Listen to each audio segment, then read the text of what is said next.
Google Chrome আমাদের সবার মোবাইলেই রয়েছে, কিন্তু আমরা তার ব্যবহারও করি, কিন্তু তার সেটিং সম্পর্কে এখনও সম্পূর্ণ ধারণা নেই আমাদের। তাই গুগল ক্রোমের এই 3টে সেটিং এক্ষুনি অফ করুন, নইলে কিন্তু সত্যিই খুবই বিপদ।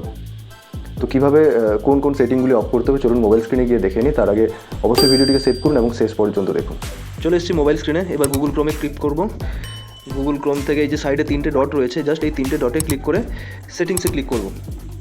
সেটিংসে ক্লিক করে একটু স্ক্রল ডাউন করার পরে দেখবেন প্রাইভেসি অ্যান্ড সিকিউরিটি রয়েছে, এই প্রাইভেসি অ্যান্ড সিকিউরিটিতে ক্লিক করব। তারপরে দেখুন প্রাইভেসি গাইড বলে একটা অপশান আছে, প্রাইভেসি গাইডে ক্লিক করব। এরপর লেটস গো। এখানে মেক সার্চেস অ্যান্ড ব্রাউজিং যে বেটার, এটা যে অন করা আছে, এটা যদি আপনারও অন করা থাকে তাহলে এটাকে অফ করে দিন, এই অপশানটাকে। কারণ এটি যদি অন থাকে তাহলে গুগল আপনার ডেটা কালেক্ট করে বেটার রেজাল্টের জন্য কোনো কোম্পানিকে দিয়ে দেয়, তাই এটা অফ থাকলে আপনার ডেটা সেভ থাকবে। এবার এই সেম পেজে আবারও নেক্সট করব। যদি এই স্ট্যান্ডার্ড প্রোটেকশন আপনার অন থাকে তাহলে এটাকে চেঞ্জ করে এনহান্স প্রোটেকশন যেটা আছে এটাকে অন করে দিন।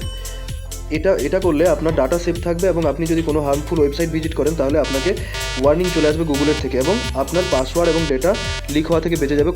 করবো এবার এটাকে ফিনিশ করে দেবো, ফিনিশ করে ডান করবো। এরপর ওখান থেকে ব্যাক এসে এই মেন পেজে দেখুন এখানে একটা অপশন আছে অলওয়েজ ইউজ সিকিউর কানেকশন, এটাতে ক্লিক করবেন।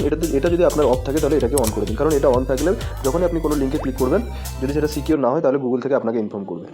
আপনি দেখলেন 3টি ইম্পর্টেন্ট সেটিংস, যেগুলো এখনই আপনি আপনার মোবাইলে অফ করুন এবং আপনার ফ্যামিলি মেম্বার আপনার ফ্রেন্ডদের সঙ্গে এখনই শেয়ার করুন যাতে তারাও অফ করে সেফ থাকতে পারে। তো এরকম আরও ইনফরমেটিভ ভিডিওর জন্য আমাকে ফলো করুন।